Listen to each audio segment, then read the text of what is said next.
PMO의 올바른 인식과 이해. 오늘은 제 9편으로 PMO의 성숙도와 그 다음에 PM 교육에 대한 그런 내용을 가지고 설명을 드리겠습니다.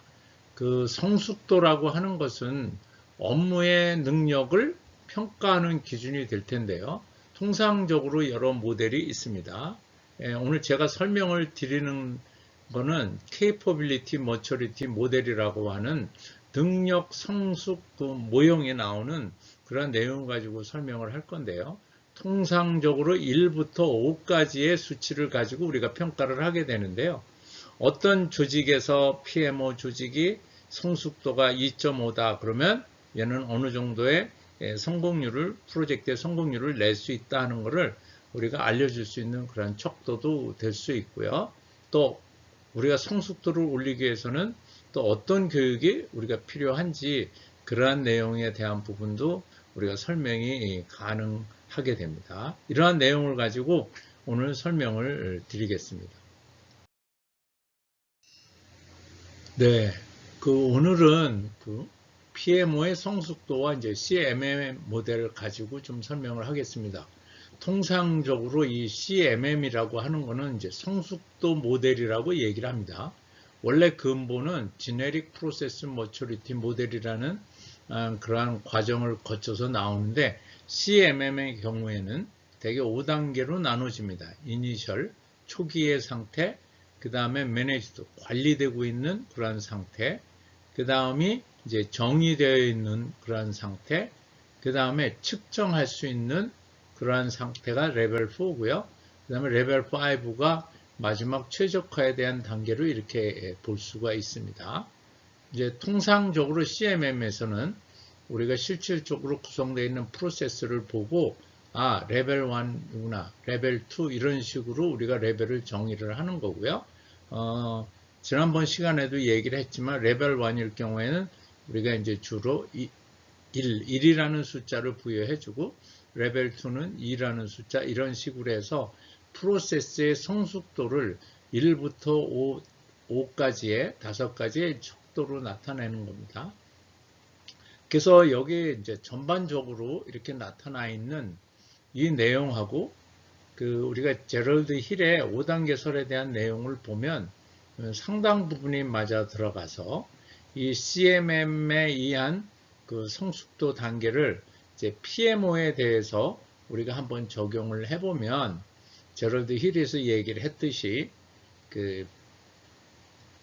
제 1단계는 스테이지 1은 이제 우리가 프로젝트 오피스라고 부르는데 특정 프로젝트 중심의 일정 그 다음에 원가 이런 관리 정도 하는 거. 그 다음에 이제 스테이지 2 같은 경우에는 필요한 프로젝트에 표준화된 PM 방법론을 적용하는 거. 그 다음에 3단계 같은 경우에는 이제 스탠다드 PMO로 성공을 지원할 수 있는 안정적인 환경 구축을 가져가는 거. 그 다음에 4단계는 이제 어드밴스드 PMO로 해가지고 전략을 포함해서 포괄적인 통합 프로젝트 관리를 하는 거. 그 다음에 5단계는 이제 지난번 시간에도 얘기를 했지만 매니지먼트 바이 PMO죠. 그러니까 어떻게 보면 PMO에 의한 전사에 대한 경영을 진행하는 그런 내용을 해서 센터 오브 엑셀런스의 이런 내용으로 볼 수 있겠습니다. 그래서 지난번 시간에도 얘기를 했듯이 프로젝트 오피스 같은 경우에는 성공률은 한 20에서 30%. 그 다음에 2단계 같은 경우에는 이제 베이직 PMO는 30에서 40. 그 다음에 스탠다드 PMO에서는 70에서 80. 그 다음에 어드밴스드 PMO나 센터 오브 엑셀런스는 이제 100%. 따라서 여기에는 100% 달성은 말할 것도 없고 더 이제 회사의 수익이나 어떤 베네핏을 더 극대화할 수 있는 프로젝트 경영 쪽에 그러한 범위로 넘어간다고 볼 수가 있습니다.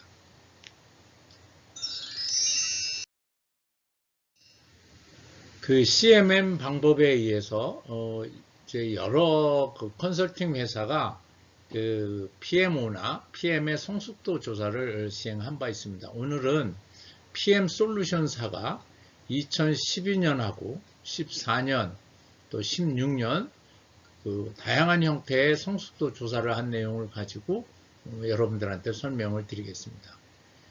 먼저 2012년에 이제 대략 성숙도가 1.8 정도 됐다고 얘기를 할 수 있으면 2014년에는 한 2.1 정도로 이 성숙도가 올라간 걸 볼 수 있고요. 2016년 쪽에 오게 되면 약 2.3에서 2.5 정도로 성숙도가 올라간 것을 볼 수 있습니다. 그래서 PMO는 이러한 성숙도를 평가했을 때 계속 성장하고 있고, 그 다음에 그 횟수가 오래된 PMO일수록 이제 성숙도는 좋아지고 있는 걸 볼 수 있습니다. 그 다음에 이제 인더스트리 도메인 쪽에 제조 산업 분야의 PMO 같은 경우에는 다른 산업 분야의 PMO보다도 성숙도로 봤을 때 상당히 낮다. 아까 제가 말씀드렸듯이 한 2.1인데 제조 부분에 대한 성숙도는 이제 1.6이죠. 그 다음에 외부 PMO하고 내부 PMO에 대한 성숙도를 조사해 봤는데 외부일 경우가 아무래도 이제 전문가가 많으니까 2.6이고 내부일 경우에는 2.0으로 이렇게 보실 수 있습니다. 그리고 외부 PMO의 경우 수행하는 그 PMO도 훨씬 많다고 볼 수 있는 거죠. 그래서 약 18%, 4%에 대한 차이가 있는 것을 볼 수 있고요. 그 다음에 이제 PM 솔루션사가 이 재밌는 그러한 연구를 했는데, 이러한 그 실질적으로 PMO 수행에 대한 것을 본 성숙도 조사뿐만이 아니라 그 8개의 분야를 가지고 또 성숙도를 조사를 했습니다. 그래서 전략에 대한 실행, 그 다음에 이해관계자의 만족도, 그 다음에 재정에 관련되는 거, 일정 예산에 관련되는 그러한 부분, 고객 만족, 그 다음에 자원 할당, 그 다음에 전략과의 일치, 그 다음에 프로젝트의 우선순위 할당에 대해서 이제 조사를 했죠. 그래서 제일 잘할 경우에는 이제 5점을 주고, 그 다음에 그렇지 않을 경우에 이제 1점부터 5점 사이의 숫자를 쓰게 되어 있는데, 우리가 이제 얘기했듯이 이런 레벨 1의 경우, 요 수치의 경우 2.7이라는 걸 볼 수 있죠. 대개 보면, 그러니까 그냥 이렇게 썩 잘하지 못하는 그런 정도의 수준이고, 제일 잘한 레벨 같은 경우에는 4.5라는 그런 걸로 볼 수가 있습니다. 이러한 부분도 상당히 흥미로운 내용이 되겠죠. 그 앞에서 이제 우리가 성숙도 조사를 다양한 그 8개의 어떤 기준으로 평가한 거에 비해서 그 또 하나 재밌는 결과가 하나 있는데요. 하이 퍼포먼스하고 로우 퍼포먼스에 대한 부분을 비교한 그 성숙도에 대한 그러한 조사입니다. 여기에서 어떻게 이제 하이 퍼포먼스를 정의를 했냐면, 잘하는 사람 상위 25%를 하이 퍼포머로 규정을 하고, 저가 여기서 이제 고성과 PMO라고 얘기를 했습니다. 그 다음에 하위 25%를 이제 로우 퍼포머라고 그러고, 저는 저성과 PMO라고 해서 결과를 한번 성숙도 조사를 한 거를 여러분들한테 소개해 드리겠습니다. 물론 이제 고성과 조직이 저성과 조직보다는 다 좋은 결과를 낳겠죠. 그래서 이제 우리가 앞서서 얘기했던 CMM의 성숙도를 비교해 봤더니 고성과 같은 경우는 2.8하고 1.2, 그래서 평균이 한 2.1 정도 되고 있는 걸 볼 수 있는데, 그거에 비해서 고성과하고 저성과, 다시 말해서 하이 퍼포먼스와 로우 퍼포먼스의 비율이 이렇게 차이가 있는 걸 볼 수 있고요. 전략적 목표와 부합해서 프로젝트가 추진되어 있느냐를 보여주는 것도 보면, 고성과 PMO 같은 경우에는 65%가 원래 우리가 애당초 하려고 했던 의도에 맞춰서 했다는 거고, 저성과 PMO 같은 경우에는 19% 정도가 되어 있다는 것을 보여주고 있고요. 그 다음에 고성과 PMO는 평균 이제 6년 정도 PMO를 운영을 했고, 저성과 PMO의 경우에는 한 3년 정도 운영한 걸로 해서 운영 기간에 약 그러니까 2배 차이가 있는 걸 볼 수 있고요. 교육의 내용을 봐도 고성과 PMO는 8일이고 저성과 PMO는 3일로 이렇게 해가지고 약 5일간의 차이가 있는 걸 볼 수 있습니다. 그 다음에 PMO 수행 비용도 고성과 PMO 같은 경우에는 그 40만 불이고 저성과 PMO 같은 경우에는 50만 불 정도인 걸로 해서 고성과가 훨씬 비용이 낮게 수행이 된 걸 볼 수 있고, 그 다음 프로젝트 수행 개수도 고성과는 연 85개를 수행하는 데 비해서 저성과는 50개 정도의 프로젝트를 수행하는 것을 볼 수 있습니다. 앞서서 제가 이 성숙도와 PM 교육에 대한 그 연관관계가 있다고 설명을 좀 드렸죠. 그래서 이제 뭐 고성과 PMO하고 저성과 PMO에 대한 교육 프로그램에 대한 차이 85대 38이고요. 그 내용 교육 일수도 8일과 3일 이미 말씀드린 바 있고요. 그다음에 교육 내용도 PMO 역량과 경력, 경로 이러한 내용을 가지고 또 교육이 내용도 다르다는 걸 또 좀 말씀드리고요.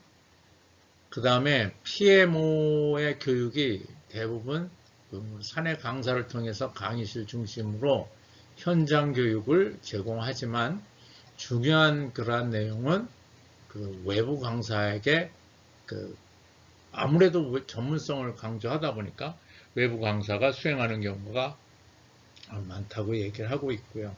그 다음에 금융기관의 PMO 같은 경우 그 다른 업계의 PMO보다도 훨씬 더 많은 교육을 지금 제공하고 있는 걸 볼 수 있고, 그 다음에 관련 기술도 더 좋고 리더십 교육까지도 제공하고 있는 걸 볼 수 있습니다. 그 다음에 의료기관의 PMO 같은 경우에는 현장 주도에, 그러니까 이쪽에 해본 사람이죠. 해본 사람이 현장 주도의 그런 교육을 실시하고 있다고 봤고, 그 다음에 그 고성과 PMO 같은 경우에는 외부의 업체를 사용해서 현장에서 교실 기반 교육을 사용하는 그런 경향이 크다고 얘기를 했습니다.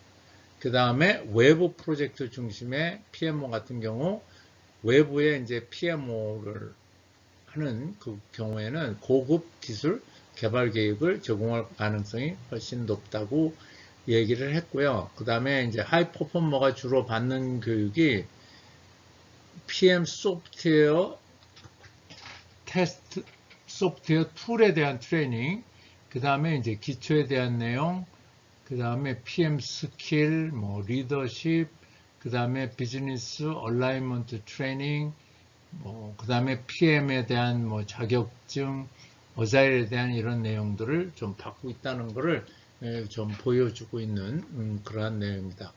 오늘은 그 PMO의 이제 좀 성숙도에 대해서 지금 다양하게 컨설팅 회사들이 이 부분을 수행을 하고 있는데, 그 제럴드 힐의 그 5단계서를 가지고 그 CMM의 성숙도 기준이 CMM의 기준을 가지고 그 한번 분석을 한번 해봤고, 또 PM 솔루션사의 그 CMM으로 본 그 PMO의 성숙도를 조사해 봤고요.